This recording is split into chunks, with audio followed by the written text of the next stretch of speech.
Hi everyone! Ang hirap sa mga kamote ay masyadong gustong mauna, kaya kahit paliko at solid white line ay dumidiretso pa din sila para lang mapabilis ang kanilang biyahe. Sa video na ito ay panoorin natin ang mga kamote na kulang sa disiplina at dapat yung panoorin para mahiya naman sila. Panoorin natin ang video na ito. Nagumpisa ang video sa van na tumigil sa gitna ng kalsada dahil nahulog sa bitag ng libreng sabon ni scam. Inside that path in the tree, they never find the person. And that happened 46 years ago. Kahit naman paliko ay nag-overtake itong itim na sasakyan at kamuntikan na siyang tamaan. Beses kong bang sasabihin sa inyo na kapag ito, likuan yan, huwag ka nang sisingit dito. Huwag ka nang sumingit dyan. Kasi ito, dito nakatingin yan o, dyan o. Kahit nagmamaniobra naman ng jeep, ay pilit pa din gustong sumingit ng motor kaya mutik na siyang mabangga ng jeep.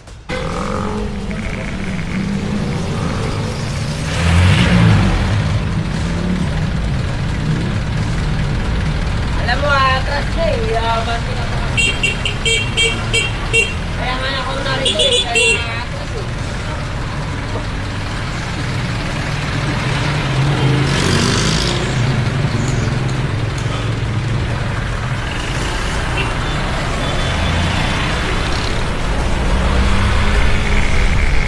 Ang pickup naman na ito ay hinarangan ng motor at tila may nangyari kanina bago ang video na ito.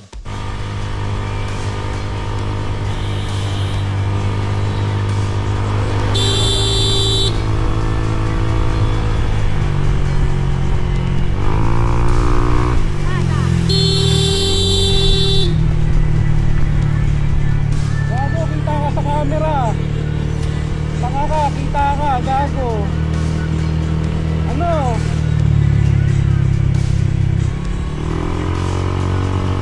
Kita ka sa camera, gago.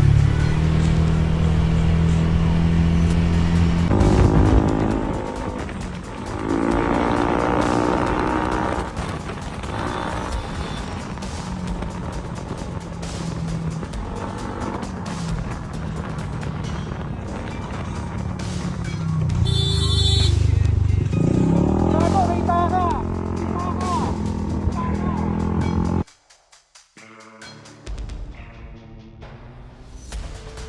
Ito namang GSM taxi na ito ay counterflow na nga at nakipagmatigasan pa ng 2 minuto at humarang sa kabilang direksyon.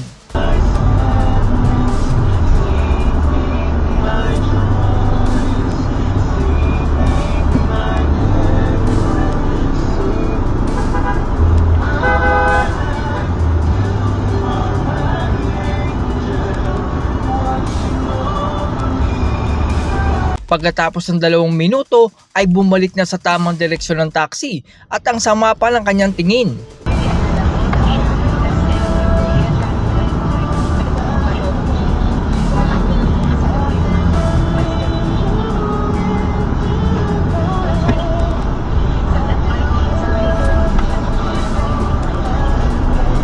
Tama ng pasyalan di kay Murag.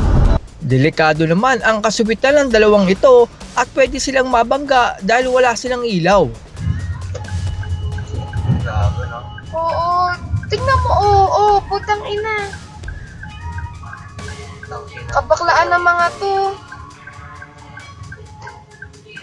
Ito naman pong VIP na ito ay akala mong prinsipe ng Pilipinas at gusto na sila palagi ang mauna. Pinalaga naman ito ng may dashcam at hindi tumabi dahil pare-parehas lang naman tayong nagbabayad ng tax. Kaya yung mga VIP. Malaki. Hindi ko. Tapos nyo. Maiming pa kayo sa akin. Okay pag-visit ko.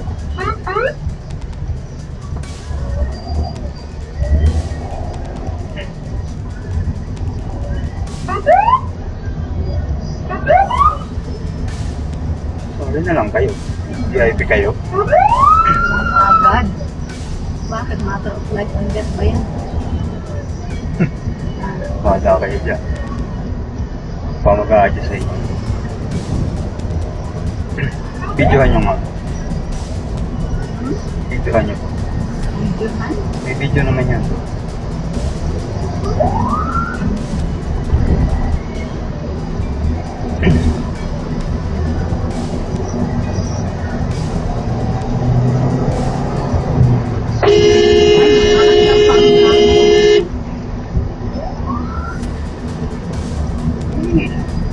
Wala ko yun. Counterflow kayo pa.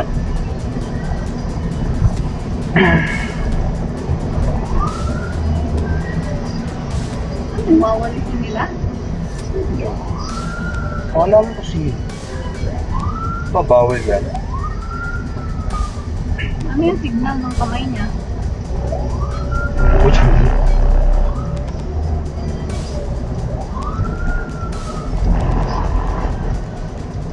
Ano, may dashcam ka? Yeah, meron yan. Recorded sa atin. So, yung yata yun.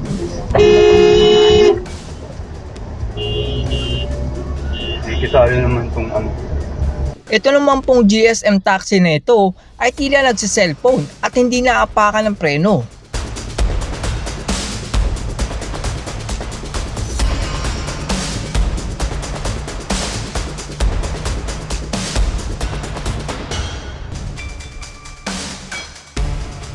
Ang driver naman ng bus na ito ay parang gumagamit ng ipinagbabawal dahil pininahan niya ang sasakyan na may dashcam para bumangga sana sa barrier. Buti na lang at alisto ang driver. Keep left to stay on North Luzon Expressway.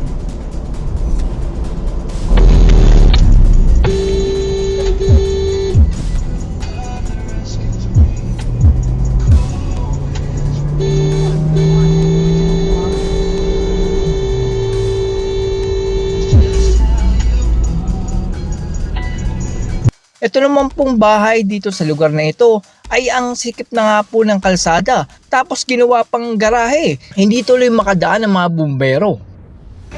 Ito po, nagrereklamo ang mga tao bahay natin. May nag-park sa sakyan, hindi makadaan ang ating bumbero. Tulad ito. Yan. Ang bumbero dyan lang po yun. Kaya hindi makadaan ang sasakyan natin dahil gawa may double park, may nag-park. Kaya yun ang dahilan. Kaya tumatakbo na siya.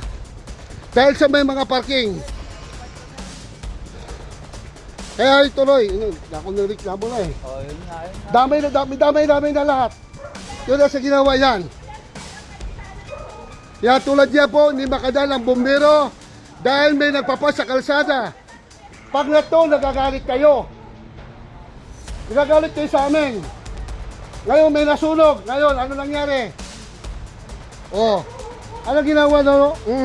Nguti mabanghos. May nasunog po sa amin. At yan po ang mga kamote na makakasalamuhan natin sa kalsada. Marahil ay lahat tayo nagmamaneho ng sasakyan ay may pagkakataon na may nakasabay tayong kamote. Ang pinakamahalaga ay maging defensive driver pa rin tayo at huwag padadala sa hamon ng mga kamote. Parang pangkaraniwan na lang na meron tayong nakakasabay na siraulo sa kalsada. Kaya palagi po nating habaan ng pasensya at huwag gayahin ng mga kamote sa kalsada. That's all everyone. Salamat sa inyong panonood. This is Chuck and you're watching Biker Drone.